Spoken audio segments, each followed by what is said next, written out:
அடிமொய் எழுத வந்த கிளி போராடுது, அத பொய் எழுத வச்ச கிளி சீராடுது.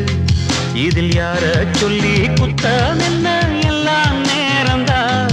அடி உன்னோடு சேராவிட்டால் என்றும் பாரந்தான். தித்திக்கும் செங்கரும்பே இத்தனை நாள் எங்கிருந்து, முட்டு விட்ட தேனரும்பே போதுமடி உன் குறும்பே. விட்ட குறையோ தொட்ட குறையோ இந்த உறவு என்ன முறையோ. ஒரு தோல கிளி சோடி தன்ன தேடுது தேடுது மான், அது திக்க விட்டு திசைய விட்டு நிக்குது நிக்குது முன்னே. இப்ப வருமோ எப்ப வருமோ, ஆசை பிறந்தா அப்ப வரும்.